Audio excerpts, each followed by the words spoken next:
ထိုင်းနိုင်ငံကမြန်မာတွေဆိုရင်ဘယ်လိုပုံရိပ်မျိုးကိုအရင်ဆုံးပြေးမိမိကြလဲချွေးထန်တက်ရွှေရွှေနဲ့ပင်ပန်းကြမ်းတမ်းတဲ့အလုပ်ခွင့်ထဲကရွှေပြောင်းအလုပ်သမားတယောက်ရဲ့ပုံရိပ်လာ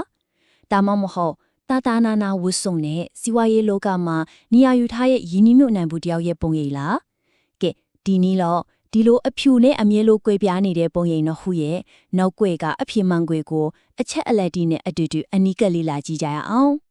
ဒီကိန်းကနန်းကိုတစ်ချက်ကြည့်လိုက်ပါ3000တန်တာဟာထိုင်းနိုင်ငံမှာတရားဝင်အလုပ်လုပ်ကင်ခွင့်ရထားတဲ့မြန်မာရွှေပြောင်းအလုပ်သမားတွေရဲ့အရေးအတွက်ပါအရေးအတွက်အပြင်ဘန်ကောက်မြို့တော်လူဦးရေရဲ့3ပုံ1ပုံလောက်ရှိတဲ့ဒီအင်အားစုဟာထိုင်းစီးပွားရေးအတွက်ဘလောက်တောင်အရေးပါတဲ့အစိပ်ပိုင်းတစ်ခုဖြစ်နေလေဆိုတာကိုဒီကနန်းတစ်ခုတည်းနဲ့တင်ပြောပြနေပါတယ်ဒီအလုပ်သမားအများစုလုပ်ကင်နေရတဲ့အလုပ်တွေကို 3D အလုပ်တွေလို့ခေါ်ကြတယ်ဆိုလိုတာက dirty ညစ်ပတ်တယ် dangerous အန္တရာယ်များတယ်ပြီးတော့ difficultခက်ခဲပင်ပန်းတယ်ပေါ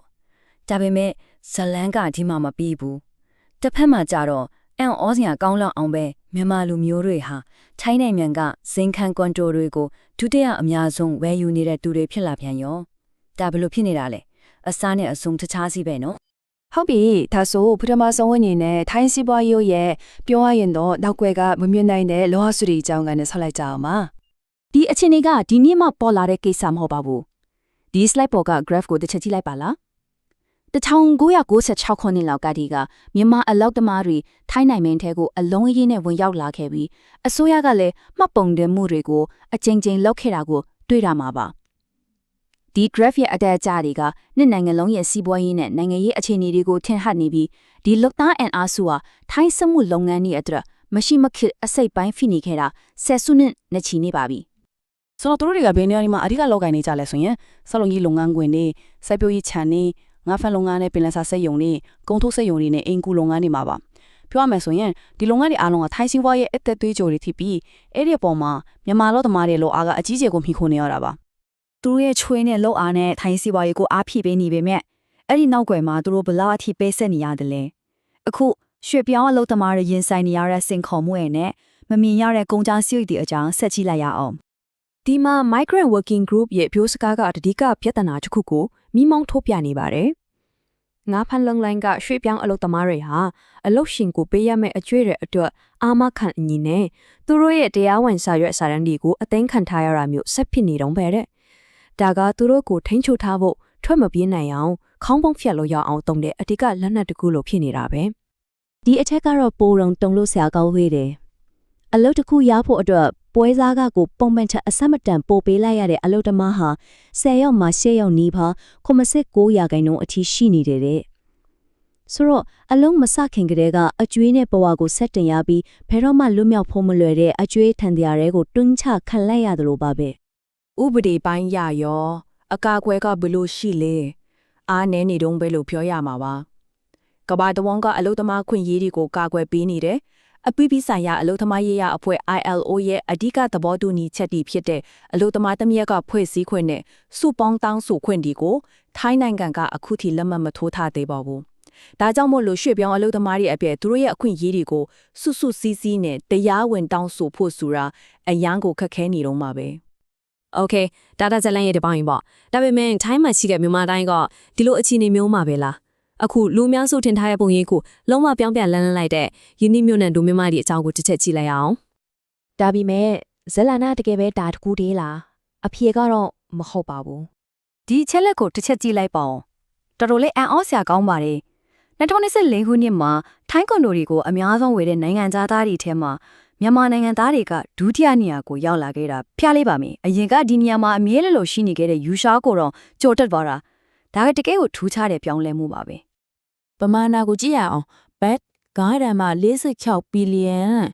ဒါက2024ရဲ့ပထမ6လအတွင်းမှာတင်မြန်မာနိုင်ငံသားတွေဝယ်ယူခဲ့တဲ့ကွန်ဒိုတွေရဲ့စုစုပေါင်းတန်ဖိုးပါဒီကိန်းကနန်းကထိုင်းအင်ချံငွေဈေးကွက်ထဲကိုမြန်မာတွေစီကငွေအလုံးအရင်းနဲ့စီးဝင်နေတယ်ဆိုတာကိုရှင်းရှင်းလင်းလင်းပြနေပါတယ်ကွန်ဒိုတွေတဲမဲလားဆိုတော့မဟုတ်သေးဘူးထိုင်းနိုင်ငံမှာအောင်မြင်နေတဲ့မြန်မာဇီဝိုင်းလုပ်ငန်းရှင်အတိုင်းဝိုင်းကလည်းတော်တော်ကြီးထွာလာနေပါတယ် YKKO တို့ Phil လို့လိုနာမည်ကြီးစားတောက်ဆိုင်တွေရိုးရအထည်အလက်ရောင်းတဲ့လုပ်ငန်းတွေမြန်မာပြည်ကိုပြန်ပို့ဖို့ဖြစ်စည်းထုတ်တဲ့စက်ရုံတွေနောက်ပြီးစစ်ကူဖို့ဈေးဝယ်ဖို့ထိုင်းကိုလာကြတဲ့သူတွေကိုဝန်ဆောင်မှုပေးတဲ့လုပ်ငန်းတွေအထိတော်တော်လေးကိုကျေပြန့်လာတာတွေ့ရမှာပါ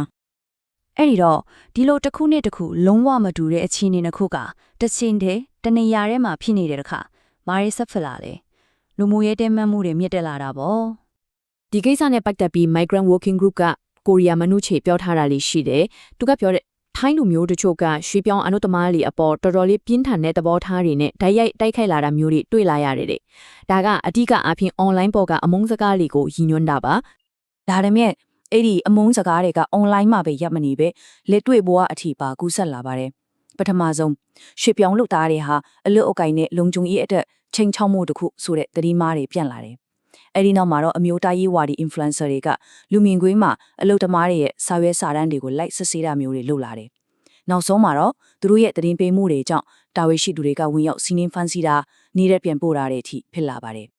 ဒါပေမဲ့ထိုင်းလူမျိုးတိုင်းကတော့ဒီလိုသဘောထားတာမဟုတ်ပါဘူး။ထိုင်းလူတော့အမတ်တို့ဖြစ်တဲ့ဒီဇနာချွန်ဟာဗန်ကဆိုရင်မြန်မာအလုပ်သမားတွေဟာထိုင်းနိုင်ငံအပတ်ဘလို့နီးနဲ့မှဝန်ထုတ်ဝန်ပိုးမဟုတ်ဘူးလို့ပြက်ပြက်သားသားကိုပြောထားတာရှိပါတယ်။သူမကအလုပ်သမားတွေရောယင်းနှိမ့်ညွန့်နှံသူတွေရဲ့အပြိုသဘောဆောင်တဲ့အကျိုးပြုမှုတွေကိုအတိမပြုထားဘူးပါ။ ကဲအခုကျွန်တော်တို့ပြောတဲ့ဒီကွဲပြားခြားနားတဲ့ဇလန်တစ်ခုကိုပြန်ပြီးတော့ခြုံငုံထုံးသက်ကြည့်ကြရအောင်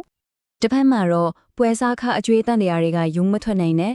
အလုရှင်ကစာရွက်စာတမ်းတွေတိုင်းထားရခံရတယ်စူပေါင်းတောင်းဆိုခွင့်မရှိဘဲခေါင်းမုံဖြတ်ခံရမှုတွေနဲ့လူမျိုးရေးခွဲခြားမှုကိုရင်ဆိုင်နေရတဲ့အလုသမားတွေရှိနေပါတယ်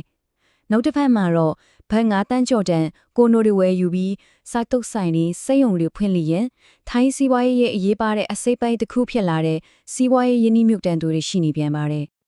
ဆိုတော့ဒီလိုအဖြူနဲ့အမဲလိုကွဲပြားနေတဲ့အဖြစ်မှန်တစ်ခုကဒီနီရာနဲ့မှအတူတူရှိနေတဲ့အခါထိုင်းနိုင်ငံကမြန်မာပြည်ရဲ့အနာဂတ်ကဘလို့ဖြစ်မလဲအခွင့်အလမ်းတွေနဲ့စိန်ခေါ်မှုတွေကြားမှာသူတို့ရဲ့ခရီးကဘယ်ကိုဆက်သွားမလဲဒါကတော့ကျွန်တော်တို့အားလုံးအတွက်တကယ်ကိုစဉ်းစားစရာကောင်းတဲ့မေးခွန်းတစ်ခုပါပဲ